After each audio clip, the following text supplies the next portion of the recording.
네, 오늘 함께할 굿닥터 바로 소개해드립니다. 한국인의 무릎 건강 지킴이 황보형 원장님과 함께합니다. 안녕하세요. 네, 안녕하세요. 황보입니다. 네, 원장님 네. 반갑습니다. 오늘 이제 여기 방송 오는 길에 보니까 이제 남산길 지나오거든요. 네. 아주 단풍이 울긋불긋 예쁘게 물들었던데 이런 이제 찬바람이 분다는 뜻이거든요. 네네. 무릎이 안 좋으신 분들은 조금 반갑지 않을 수가 있을 것 네네. 같아요. 네. 네, 그렇습니다. 날씨가 이제 쌀쌀해지면서 단풍은 물들고 있지만 오히려 무릎은 아파서 병원에 찾아오시는 분도 늘고 있습니다. 네. 날씨가 쌀쌀해지면 우리가 보통 얘기하죠. 찬바람이 불면 더 아파요. 예, 맞는 말입니다. 날씨가 쌀쌀해지면 무릎 주변에 근육과 피부에 혈관이 수축하기 때문에 네. 혈액순환이 줄게 됩니다. 이렇게 혈액순환이 줄게 되면 보통 무릎이 시리다, 시큰거리다 이런 표현을 많이 하시고요. 또 기온이 떨어지면 무릎 주변의 근육과 인대가 경직이 되고 활동성이 떨어지기 때문에 평소보다 더 아프다고 느끼십니다. 네. 또 이렇게 일교차가 심하면 이런 무릎 주변의 조직에 이완과 수축이 반복되기 때문에 관절에 무리가 갈 수도 있습니다. 따라서 좀 따뜻하게 입으시는 것이 좋겠죠. 네. 네. 자, 이렇게 무릎이 좀 아프다라고 느끼신 분들이 이제 대부분이 좀 퇴행성 관절염 알고 계신 분들이 많으시잖아요. 그래서 네네. 퇴행성 관절염이 왔을 때 이제 뭐 아픈 통증 외에도 어떤 증상들이 있는지 우리가 좀 알고 있으면 도움이 될 것 네네. 같거든요. 네. 보통은 이제 통증만 생각하시는데요. 통증 외에도 다양한 증상이 있습니다. 슬라이드를 보시면 첫 번째, 관절이 붓고 열감이 있다고 많이 말씀하세요. 네. 관절염이 생기면 무릎 안에 염증이 생기고 물이 차기 때문에 환자분은 붓고 열감이 있다 이렇게 표현을 하시고요. 두 번째, 무릎을 완전히 펴거나 굽히기 힘들다. 관절염이 진행되면서 뼈와 뼈 사이 공간이 좁아지게 되면 뼈끼리 부딪히면서 골극이라는 뼈가 생깁니다. 이러한 것들이 생기면 아무래도 관절이 움직이는 각도가 줄어들게 되고요. 네. 세 번째는 걸을 때 관절에서 삐걱거리는 소리가 난다. 관절염이 진행돼서 뼈끼리 부딪히고 연골이 마모되고 그 사이에 있는 연골판이 손상이 되면 움직일 때 뼈끼리 부딪히기도 하고요. 손상된 조직이 끼었다 나갔다 하면서 소리가 나기도 합니다. 다음으로 양쪽 무릎이 붙지 않는 O자형 다리다. 무릎 사이에 주먹이 들어간다. 이 두 가지는 같은 말입니다. 보통 한국 사람들은 약간 다리가 이제 O자축이 많기 때문에 관절염이 진행되면 O자 다리로 변형이 되는 분들이 많죠. 예, 그렇게 되면 이제 무릎 사이에 주먹이 들어간다 이렇게 표현을 많이 하십니다. 네. 그렇군요. 이런 여러 가지 증상들이 있을 때 내 무릎에 퇴행성 관절염이 생기기 시작한 건 아닌지 반드시 의심을 좀 해봐야 될 것 같고요. 치료 방법도 좀 궁금합니다. 어떤 방법들이 있을까요? 네, 치료는 환자의 관절의 상태와 또 증상에 따라 이제 나누어 볼 수 있는데요. 네. 우선 증상이 심하지 않은 초기에는 무릎 안에 주입을 하는 관절 강내 연골 주사라고 하고요. 이제 흔히 뭐 무릎 안에 기름칠한다 이렇게 표현을 많이 하고요. 네. 다음으로 프롤로 주사라고 하는 증식 치료도 있습니다. 이 외에도 약물 치료, 일반적인 물리 치료가 해당이 되고요. 이러한 치료에도 반응하지 않는 중기 관절염에는 수술적인 치료가 필요할 수 있습니다. 관절염의 상태와 환자의 증상에 따라 관절 내시경, 절골술, 줄기세포 이식 이런 치료들이 있습니다.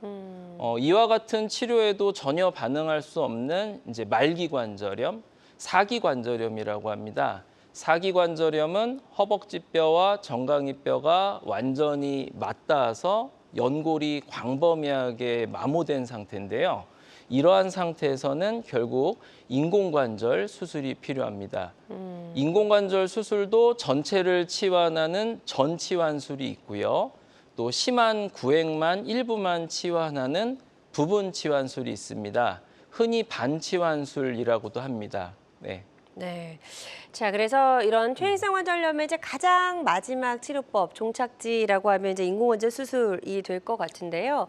인공관절 수술이 꼭 필요한 경우가 있을 것 같아요. 어떤 경우에 필요한지 한번 영상 보면서 설명 들어보죠. 네, 영상을 보면서 설명드리겠습니다. 제가 이제 수술하신 분들이 이제 수술하기 전에 이제 찍은 보행 모습인데요. 이렇게 심하게 옷자다리로 휜 상태에서 많이 절뚝거리는 모습을 볼 수가 있습니다. 네. 앞서 말씀드린 것처럼 뼈와 뼈가 이제 닿게 되면 대부분 무릎이 옷자다리로 휘기 때문에 체중의 중심이 안쪽으로 떨어지면서 다리가 점점 더 휘게 돼요. 네, 이분은 이제 오른쪽 무릎을 수술하실 분인데요. 많이 휘셨네요, 오른쪽이. 네, 다리도 많이 휘었고 어. 자세히 보면 체중이 실릴 때 무릎이 바깥쪽으로 빠지는 모습을 볼 수가 그러네요. 있습니다. 네. 네, 세 번째 분입니다. 이분 역시 상당히 심한 관절염이죠. 오른쪽이 더 심해 체중이 실릴 때 뼈끼리 부딪히다 보니까 이렇게 많이 아프실 겁니다. 아프시고 빨리 걷기도 힘들고요. 네. 그래서 지금 화면으로 보신 분들처럼 이제 보행에 이렇게 장애가 있는 분들은 반드시 인공관절 수술이 필요하다라는 설명을 들어봤고요. 보행 장애 외에도 또 인공관절 수술을 해야 하는 경우 어떤 것들이 있을까요? 네, 앞서 보여드린 이제 보행장애 외에도 이러한 소견이 보이면 인공관절이 필요할 수 있다 보시면 됩니다. 보시듯이 이제 관절염이 심하게 진행되면서 이분은 무릎이 20도 덜 펴지고 90도까지밖에 굽혀지지 않고요.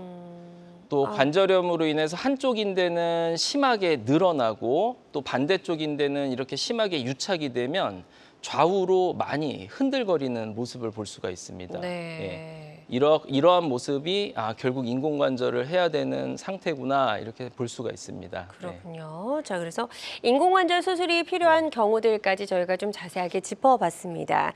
황보영 원장님과 함께하고 있습니다. 무릎 관절의 수명을 늘려서 건강 장수를 돕는 방법들 알아보고 있고요. 무릎 통증 때문에 일상생활이 힘드시거나 또 병원에 가시기 전에 궁금한 점 있는 분들은 상담 전화 주셔서 상담 받아보시면 도움이 될 수 있을 것 같습니다.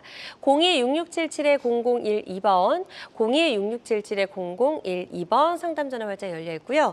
전화 상담이 조금 부담스럽다 하시는 분들은 사연만 문자로 남겨주셔도 저희가 접수 도와드리니까요. 부담 갖지 마시고 편안한 마음으로 전화 주시면 좋을 것 같습니다. 지금 많은 분들이 전화 상담 참여해주고 계신데요. 접수 상황 잠시 살펴보도록 하겠습니다.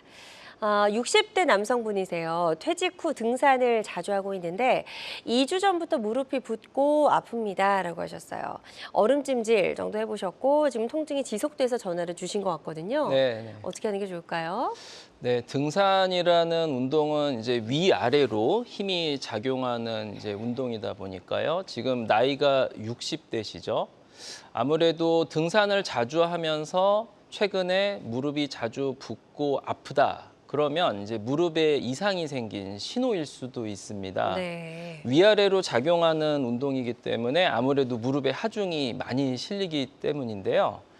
우선은 증상이 지속된다면 등산을 우선 멈추고 휴식을 취하는 게 좋고요.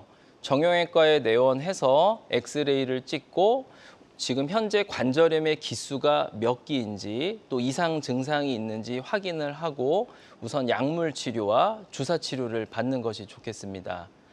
만약에 이러한 치료에도 반응하지 않는다면 무릎 안에 연골이나 연골판이 손상된 걸 수도 있기 때문에 이러한 경우에는 정밀 검사가 필요할 수도 있습니다. 네. 좋습니다. 그래서 정밀 검사도 좀 해보시면 도움이 될 수 있을 것 같다라고 하셨으니까요. 이 부분 참고하셔서 치료 잘 받아보셨으면 좋겠습니다. 다음 또 문자로 접수된 사연 만나보도록 하겠습니다. 50대 여성분이시고 무릎을 구부릴 때 아프고 오래 걸으면 무릎에 힘이 빠집니다라고 하셨어요. 주사 치료까지는 받아보신 적이 있다라고 하셨는데 네. 힘이 빠지는 것도 좀 좋지 않은 사인 같아요. 네네. 50대 여성 그 초기 관절염 환자분들이 이제 자주 말씀하시는 증상입니다. 네. 지금 현재 주사 치료를 받고 계신 것 같은데요. 우선은 현재 스케줄에 맞게 주사 치료를 받고요. 약물 치료를 병행하시는 것이 좋겠습니다. 이렇게 치료하면서 증상이 좋아지면 우선 초기 관절염이라고 생각하시고 평상시에 근력 강화 운동과 체중 조절을 잘 하시는 것이 좋겠습니다. 만약에 이렇게 치료를 했는데도 반응이 없다면 치료 강도를 높여서 프롤로 치료나 체외 충격파 치료 이런 치료 방법이 있고요. 이러한 치료에도 반응하지 않고 무릎에 물이 찬다든지 바닥에 앉았다가 일어날 때 아프다든지 계단을 내려갈 때 아프다 이런 증상이 있다면 무릎 안에 연골이나 연골판 손상일 수 있기 때문에 검진이 필요할 수 있습니다. 그리고 환자분께서 지금 말씀하시는 증상 중에 이제 무릎이 힘이 빠진다는 표현이 있는데요. 만약에 이제 치료를 하면서 무릎 증상은 좋아지는데 다리에 힘이 빠지는 증상이 계속 있다면 이 증상은 이제 무릎과 관련된 것이 아니고 허리 협착증, 허리 디스크나 다리 이런 정맥순환, 순환과 관련된 질환일 수도 있습니다. 네, 이러한 부분을 면밀히 살펴보시는 것이 좋겠습니다. 네, 좋습니다. 지금 상담해 주신 내용 바탕으로 치료 계획 잘 세워보셨으면 좋겠습니다. 다음 사연 하나 또 만나보도록 하겠습니다. 이번엔 70대 여성분이시고요. 무릎 인공관절 수술 후에 다리가 붓고 통증도 심합니다. 라고 하셨고 3개월 전에 오른쪽에 무릎 인공관절 수술을 받으셨네요. 네. 예, 지금 회복 중이신 것 같긴 한데. 그렇죠. 지금 인공관절 수술하시고 3개월 되셨다고 하셨습니다. 네. 사실 3개월이라는 시간은 초기입니다. 예, 아직 인공관절 수술하고 다 회복되지 않은 초기이기 때문에요. 자연스럽게 그 무릎이 아직 부어 있을 것이고 통증도 있을 수가 있습니다. 하지만 그 붓기 외에 통증이 오히려 심해지거나 빨갛게 부어오르거나 뜨겁거나 이런 증상이 있으면 그 인공관절 주변에 염증이나 어떤 감염 소견이 있을 수도 있습니다. 네. 이러한 것이 의심될 때는 이제 피 검사를 해봐서 피 검사상의 염증 수치가 높은지를 체크를 하고요. 만약에 높다면 항생제 치료를 시작하면서 경과를 보시는 것이 좋겠습니다. 네. 만약에 피검사상에서 염증 수치가 괜찮다면 앞서 말씀드린 것처럼 아직 초기이기 때문에 혈액순환이 약하고 근력이 약하기 때문에 붓고 힘이 없는 자연스러운 과정일 수도 있습니다. 네, 이러한 부분을 면밀히 지켜보면서 재활을 하시면 될 것 같습니다. 네. 자, 다양한 증상과 궁금증 전화로 지금 계속해서 물어봐 주고 계십니다. 02-6677-0012번, 02-6677-0012번으로 전화 주시면 저희가 여러분의 궁금증 해결해 드리도록 하고요. 전화상이다 보니까 좀 정확하게 진단을 내려드리는 데는 어느 정도의 한계가 존재할 수 있다는 점 말씀을 드립니다. 그리고 실시간 시청자 상담은 생방송 도중에만 가능하니까요. 이 점도 꼭 기억해 주시기 바랍니다. 자, 이제 인공관절 수술에 대해서 저희가 좀 살짝 이야기를 좀 나눠봤고요. 인공관절 수술을 받았는데 이후에 또 재수술하는 경우도 있다면서요? 네, 맞습니다. 인공관절 수술 후에도 재수술을 해야 되는 상황이 있기 때문에 수술만 했다고 끝나는 것이 아니고 정기적으로 점검을 잘 받으시고 관리를 하는 것이 중요합니다. 네. 인공관절 수술 후에 재수술을 해야 하는 경우를 크게 이제 3가지 정도로 나누어 볼 수 있습니다. 네, 화면을 보시면 첫 번째는 골용해 현상이라고 합니다. 인공관절의 부품이 마모가 되면서 마모된 가루가 이제 무릎 안에 이렇게 떠다니다 보면은 이제 화학 반응에 의해서 인공관절과 접해 있는 뼈 부분이 녹아내리게 됩니다. 이것을 골용해라고 하는데요.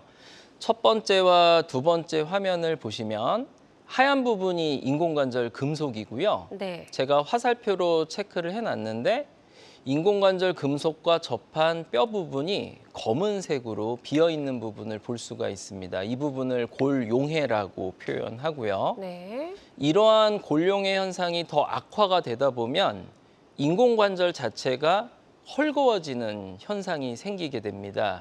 이것을 치환물 해리라고 합니다. 세 번째 사진을 보시면 처음에 인공관절을 고정해 놓은 각도라든지 위치가 이제 바뀐 건데요. 이렇게 치환물이 헐거워지면서 위치가 바뀌는 것을 치환물 해리라고 합니다. 또 마지막으로 이 외에도 뭐 인공관절에 염증이나 감염이 생기면 재수술이 필요하기도 합니다. 네. 가급적이면 또 이런 상황이 없으면 하겠지만 또 이런 상황이 생겼을 때는 재수술이 불가피하다라는 설명을 들어봤고 합병증으로 인해서 재수술을 해야 하는 경우도 있다면서요. 이 네네. 합병증이 왜 생기는지도 저희가 좀 알고 있으면 도움이 될 것 같아요. 네, 그 원인은 사실 다양합니다. 네. 뭐 환자의 나이, 환자의 체중, 또 환자가 가지고 있는 내과적인 질병이라든지요, 생활 습관 이러한 것들도 영향을 주기 때문에 그래서 앞서 말씀드린 것처럼 인공관절 수술 후에 정기적으로 점검을 받고 관리를 하는 것이 중요하고요. 또 수술 술기나 인공관절의 고정 상태, 또 다리의 전체적인 축, 인대의 균형 이런 것들도 인공관절 재수술에 영향을 미칩니다. 네. 실제 연구에 의하면 수술 시에 인공관절의 축과 주변 인대 균형이 재수술에 미치는 영향이 크다고 나오고 있습니다.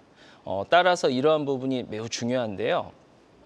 다리의 축과 인대 균형, 이러한 부분을 더 정확하게 하기 위해서 이제 로봇 수술이 나오고 있고요.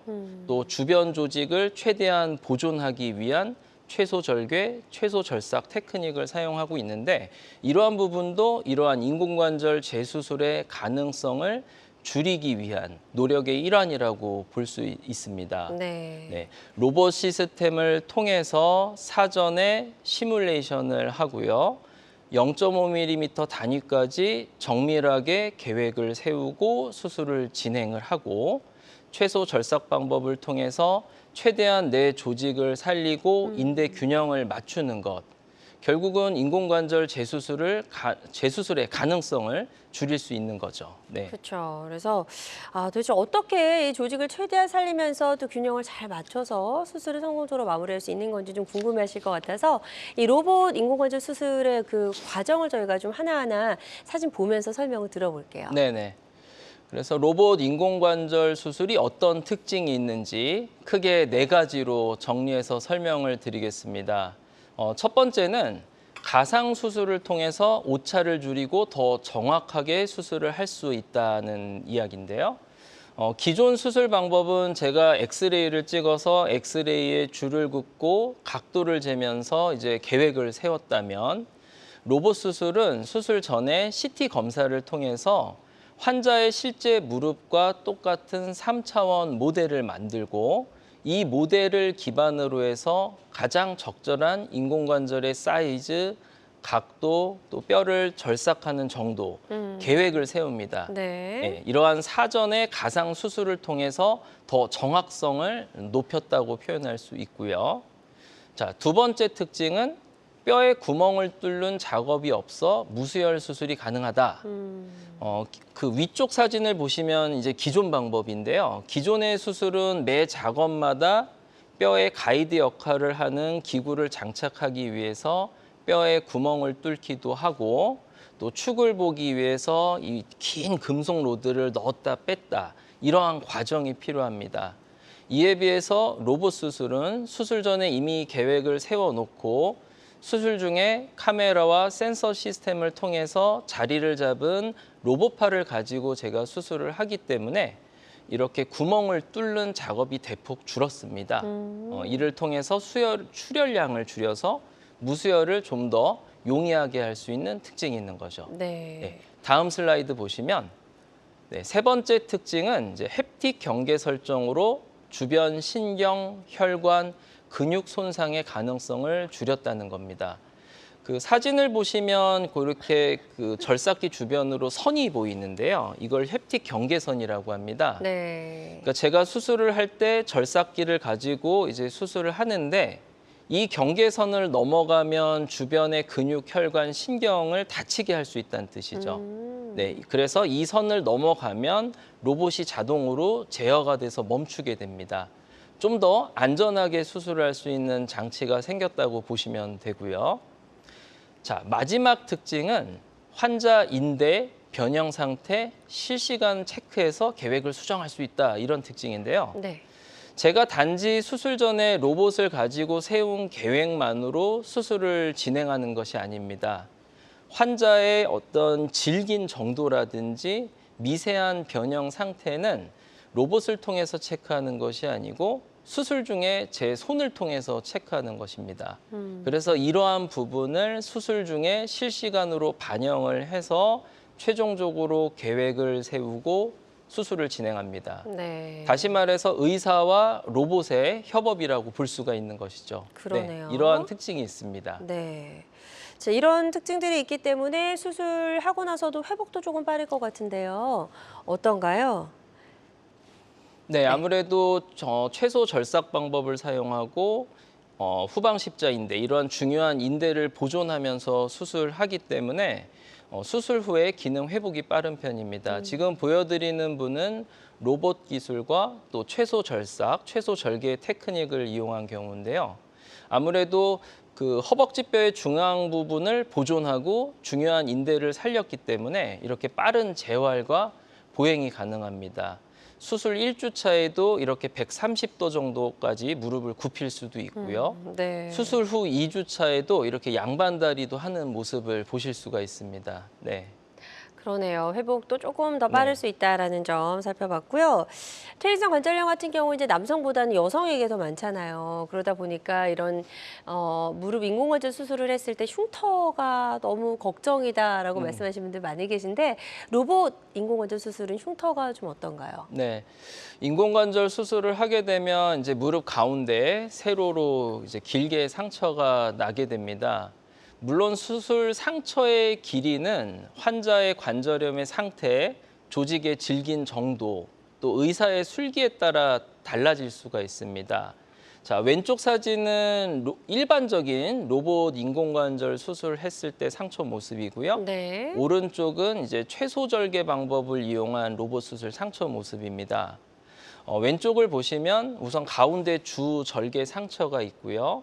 또 로봇과 정보를 주고받는 센서를 고정을 해야 되기 때문에 아래쪽에 작은 이제 상처가 한두 개 나게 됩니다.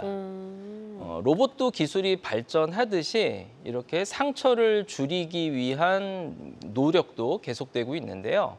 이러한 센서를 장착하는 특수 가이드를 이제 만들어서 오른쪽처럼 이 그 센서가 들어가는 절개를 따로 내지 않고요. 주 상처 안에 넣을 수 있게 그런 가이드를 제작해서 수술이 가능해졌습니다. 네. 그래서 현재는 오른쪽처럼 하나의 상처만으로 이제 수술이 가능하고요. 이 상처도 점점 줄이기 위한 노력을 하고 있습니다. 네. 최소절개 로봇 인공관절 수술에 대해서 좀 이야기를 나눠봤습니다. 최소절개 로봇 인공관절 수술은 다양한 인공관절 수술법 중에 하나라는 점 말씀을 드리고요. 모든 치료는 정확한 진단 후에 환자의 증상과 상태에 맞게 적절하게 선택을 해야 된다는 점 다시 한번 말씀을 드립니다. 여러분은 지금 우리 가족 건강 지킴이 굿닥터와 함께하는 건강 매거진 시청하고 계십니다. 알쏭달쏭 건강상식 고민하지 마세요. 건강 매거진 굿닥터가 1대1로 상담해드립니다. 02-6677-0012번으로 문의하시면 되는데요. 생방송이 진행되는 동안에만 굿닥터와 상담을 도와드리니까요. 02-6677-0012번으로 지금 바로 전화주세요. 유튜브에서 실시간 방송 시청과 다시 보기 시청이 가능합니다. 유튜브에서 건강의 환경을 검색하시면 되는데요. 알짜 건강정보 본방송도 아쉽게 놓친 다시 보기 방송도 이제 유튜브에서 즐겨보세요. 유튜브 검색창 건강엔 환경입니다.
다양한 의료 정보와 함께 방송이 진행되는 동안 건강 상담도 가능한 시간입니다. 건강 매거진은 유튜브에서 다시 보기도 가능한데요. 유튜브에서 건강엔 한경 검색하시고 많이 찾아와 주시기 바랍니다. 자, 저희 사연 상담 전화로 좀 받아보고 있습니다. 02-6677-0012번으로 전화 주시면 여러분의 사연 저희가 또 상담을 도와드리도록 하는데요. 다음 접수된 사연이 있어서 한번 만나보도록 하겠습니다. 70대 아버님께서 전화를 주셨고요. 인공관절 수술을 했는데 무릎을 움직일 때 딸깍하는 소리가 나고 걸리는 느낌이 납니다. 라고 하셨어요. 물리치료까지만 받으셨고 그 이다음 단계의 치료는 아직 받지 않으신 것 같은데요. 더 어떤 좀 치료가 필요할까요? 네, 제가 이제 실제로 진료를 보면 가장 이제 진료실에서 많이 하는 이제 받는 질문 또 제가 하는 설명인데요. 네. 대부분 인공관절 수술하시고 10명 중에 8, 9명 정도가 느끼시는 증상입니다. 네, 인공관절 수술을 하게 되면 허벅지뼈와 정강이뼈 부분이 인공관절 금속으로 이제 휘어지게 되고요. 사이에는 인공 연골이 들어갑니다. 그리고 무릎 앞에 있는 슬개뼈는 대부분 원래 상태로 이제 보존이 됩니다.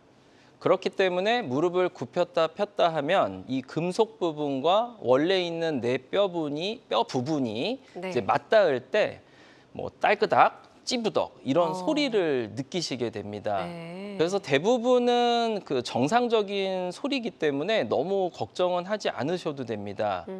이 부분을 해결하려면 이제 가장 중요한 것이 허벅지 앞근육, 대퇴사두근이라고 하는데요. 이 근육을 강화시키는 운동을 하시는 것이 좋습니다. 이 근육이 튼튼해야 무릎을 움직일 때 슬개뼈가 중심을 잡기 때문에 지금 말씀하신 이 소리 나는 부분을 좀 더 개선을 할 수가 있고요.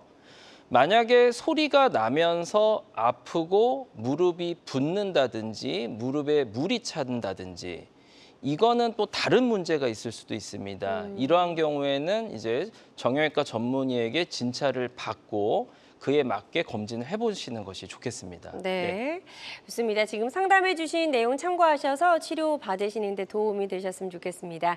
계속해서 건강 상담 전화 발작 열어놓을게요. 02-6677-0012번, 02-6677-0012번으로 전화 주시면 되겠습니다. 자, 지금부터는 비교적 예후가 좋았던 치료 사례들 저희가 만나보도록 할게요. 자, 첫 번째 사례는 65세 여성분의 사례네요. 네, 65세 여성분으로 퇴행성 관절염 4기 진단을 받으신 분입니다. 10년 전부터 양쪽 무릎에 통증이 있었고 걸을 때 절뚝거림도 심한 편이셨고요. 걸을 때 체중이 실릴 때 뼈끼리 부딪히는 듯한 통증이 매우 심하다고 표현하셨습니다. 또 심한 옷자다리 변형으로 이미 수년 전부터 수술을 권유받으셨고요.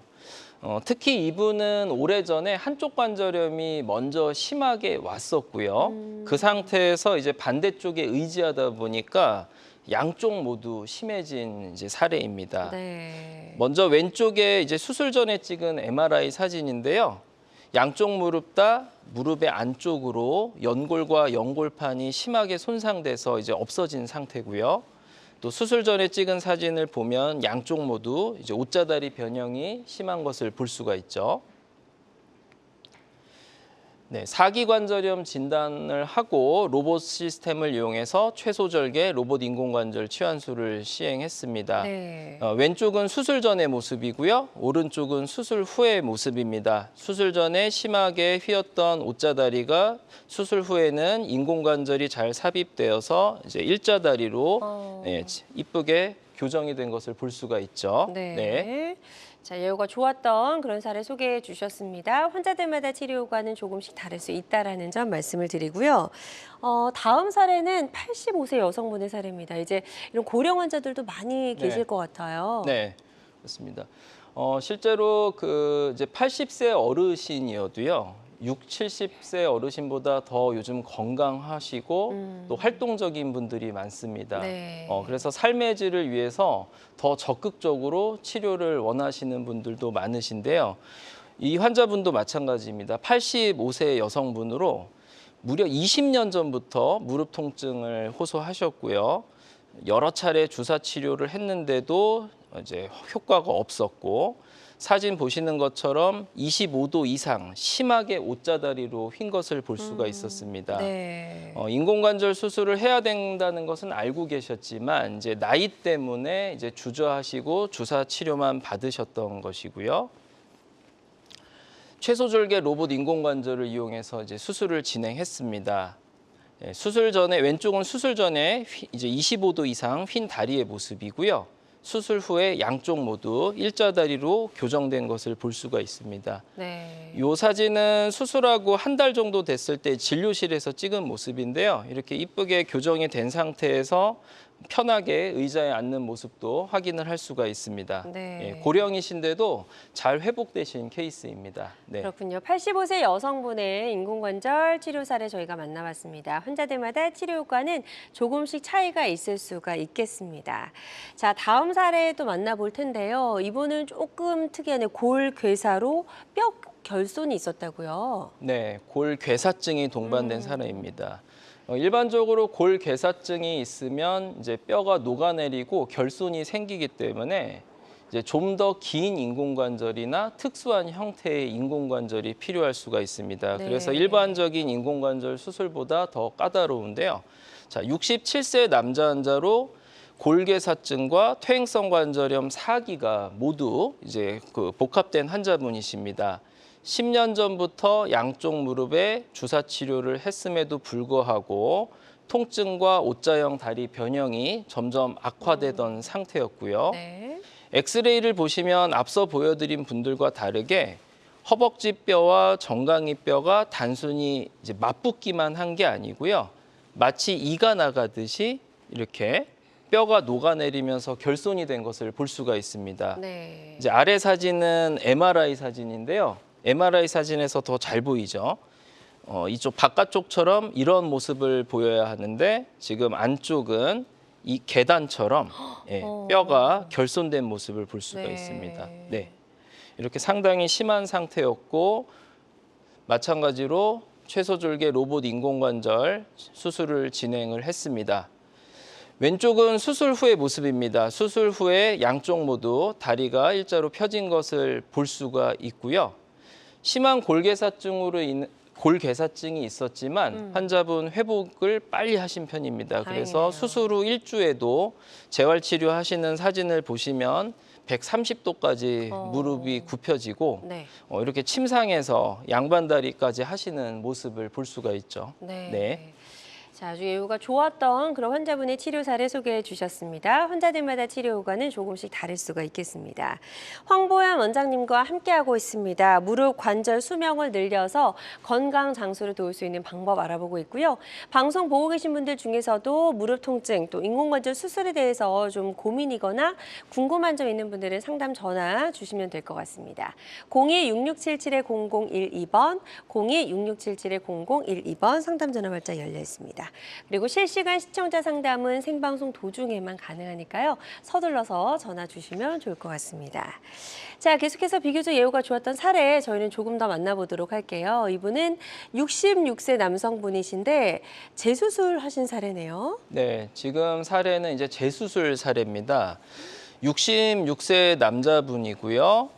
10년 전에 이미 양쪽 무릎에 관절 내시경 수술을 받으셨던 분입니다. 네. 수술의 골든타임을 놓치면서 예상보다 빠르게 이제 말기관절염으로 진행된 케이스인데요. 사실 환자분께서는 이제 인공관절이 아니고 인공관절 전 단계 수술인 이제 절골술을 이제 시행하려고 했었습니다. 하지만 이제 환자의 여러 가지 개인적인 사정으로 이제 수술이 늦어졌는데 그 사이에 사기관절염으로 악화돼서 결국은 인공관절 수술이 필요했던 사례입니다. 그렇군요. 네, 12도 예. 이상 심하게 옷자다리로 변형된 상태고요. 수술 전에 찍은 MRI를 보면 이렇게 안쪽 관절이 바깥쪽과 다르죠. 바깥쪽은 이렇게 허벅지뼈와 정강이뼈 사이에 반월상 연골판과 연골이라는 구조가 이쁘게 있는데 이 안쪽은 이러한 구조가 모두 손상이 돼서 뼈의 색깔까지 변한 것을 볼 수가 있습니다. 네. 자, 왼쪽 무릎에 대해서 로봇 인공관절을 시행했고요. 자, 왼쪽은 수술 전에 12도 이상 다리가 휜 모습이고요. 오른쪽은 이제 수술 후에 다리가 모두 곧게 교정된 모습입니다. 네. 네. 자, 그리고 2주 후의 모습도 살펴볼게요. 네. 어. 수술 후 2주 후의 상태인데요. 이렇게 침상에서 무릎을 거의 140도 가깝게 굽힐 수 있는 정도까지 회복이 빠르셨고요. 네. 예, 양반다리도 하는 모습을 볼 수가 있습니다. 네, 좋습니다. 최소절개 로봇 인공관절 수술을 받고 예후가 좋아진 사례 만나봤습니다. 환자들마다 치료 효과는 조금씩 다를 수가 있겠습니다. 방송 보시면서 혹시 궁금한 점 생기셨다면 상담 전화 주시면 좋을 것 같고요. 02-6677-0012번, 02-6677-0012번으로 전화 주시면 되겠습니다. 지금 전화 주셔서 사연을 또 문자로 남겨주신 분이 계셔서 문자 상담으로 좀 만나보도록 하겠습니다. 80대 남성분이 전화를 주셨고 무릎이 붓고 끝까지 구부러지지가 않고 삐걱거리는 소리가 납니다. 물리치료까지는 받아보셨는데요. 이 퇴행성 관절염의 가능성이 좀 높을까요? 어떤가요?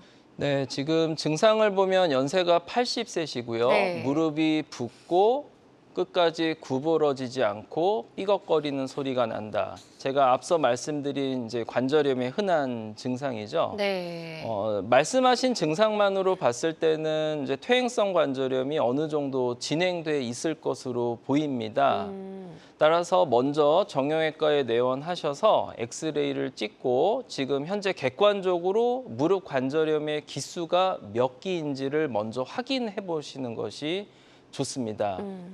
기수가 1기에서 3기 사이라면 지금 현재 증상 상태에 맞게 먼저 약물 치료와 주사 치료를 시행하시면 되고요. 만약에 뭐 관절염이 너무 4기까지 진행된 상태다. 그렇다면 정밀 검사를 통해서 또 환자분의 여러 가지 증상 정도에 따라서 수술 여부를 결정하시는 것이 좋을 것 같습니다. 네. 자, 지금 정확한 현상 파악을 하는 게 중요하다라고 말씀해 주셨으니까요. 정밀 검사 잘 받아보시고 적극적으로 치료 받아보셨으면 좋겠습니다. 계속해서 상담 전화는 활짝 열어놓도록 할게요. 02-667-0012번으로 전화 주시면 되겠습니다. 또 전화 상담이다 보니까 보다 명확하게 진단을 내려드리는 데는 어느 정도의 한계가 존재할 수 있다는 점 꼭 기억해 주시기 바랍니다. 자, 다음 사례 또 계속해서 만나보도록 할게요. 72세 여성분이시고 말기 관절염이시네요. 4기. 네네. 네. 이 환자분도 매우 심한 고난도 케이스였습니다. 72세 여성분이고요. 수년 전부터 양쪽 무릎에 통증을 호소하셨고 오래전부터 인공관절 수술을 권유받으셨습니다. 이분은 단순히 사기관절염만 있는 것이 아니고 무릎이 덜 펴지는 굴곡구축이라는 변형도 있었습니다. 네. 그래서 다리가 15도, 12도 옷자다리 변형이 심하고 무릎이 20도 정도 덜 펴지는 굴곡구축까지 있었고 수술 전에 MRI를 보면 양쪽 무릎 모두 안쪽으로 이 사이에 있는 반월상 연골판은 모두 파열돼서 없어진 상태고요.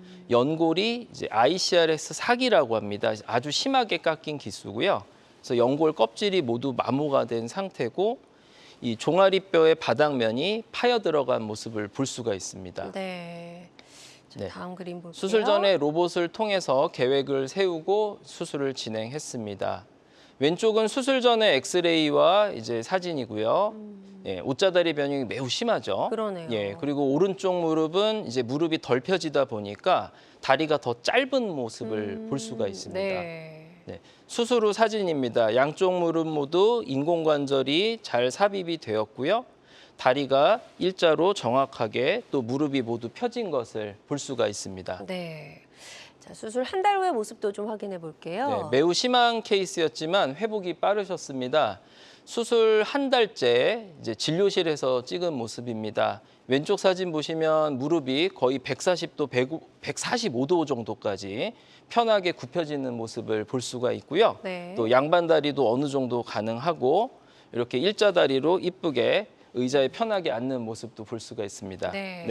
이제 처음에 병원에 오셨을 때 무릎이 완전히 펴지지도 않는 상태셨는데 수술 후에 어떻게 달라졌는지 영상도 준비해 오셨다고 하거든요. 영상 보면서 설명 들어볼게요. 수술 전날 이제 보행 모습입니다. 사기관절염과 무릎이 덜 펴지는 상태 때문에 지금 체중이 실릴 때 매우 쩔뚝이는 모습을 볼 수가 있고요. 이것은 수술 후 일주일 됐을 때 모습입니다. 아직 힘이 없기 때문에 부축이 필요하지만 이제 무릎이 완전히 펴진 상태에서 걷는 모습을 볼 수가 있습니다. 네. 수술 전에 이게 다리가 덜 펴져서 짧았는데요. 지금은 양쪽 다리 길이가 이제 균형이 맞는 모습을 볼 수가 있죠. 그러네요. 네. 좋습니다. 최소절개 로봇 인공관절 수술을 받고 네. 예후가 좋아진 사례였고요. 환자들마다 치료 효과는 다를 수가 있겠습니다. 그리고 최소절개 로봇 인공관절 수술은 다양한 인공관절 수술 방법 중에 하나라는 점 말씀을 드리고요. 모든 치료는 정확한 진단 후에 환자의 증상과 상태에 맞게 적절하게 선택을 해야 된다는 점 꼭 기억해 주시면 좋을 것 같습니다. 자, 계속해서 저희는 치료 사례 조금 더 만나보도록 하겠습니다. 자, 이번에 63세 남성분의 사례네요. 네, 그 관절염뿐만 아니라 이제 허벅지뼈의 변형까지 동반된 이제 특수 사례입니다. 63세 남자분이고요. 무려 40년 전에 그 허벅지뼈 골절로 인해서 이제 수술을 했는데 워낙 그 당시에 골절이 심하게 돼서 허벅지뼈의 변형이 남았습니다. 네, 그래서 수술 전에 찍은 엑스레이를 보면 허벅지뼈가 일자로 이렇게 곧아야 되는데요. 이렇게 꺾여져 있고 매우 부어 있는 모습을 볼 수가 있습니다. 아무래도 이제 수술 전에 뼈의 변형이 있으면 전체적인 축에 그 변화가 있기 때문에 그런 계획을 세우는데 매우 까다로운 점이 있습니다. 또 골절 후유증으로 인해서 무릎 각도가 제한이 돼 있는데요. 굽히기는 90도까지밖에 안 되고 무릎 펴는 것도 20도 정도 덜 펴지는 상태였습니다. 그래서 왼쪽 무릎에 인공관절 수술이 필요했습니다. 네, 로봇을 이용해서 이런 변형이 있었지만 이런 부분을 고려해서 면밀하게 계획을 세우고 수술을 진행했고요.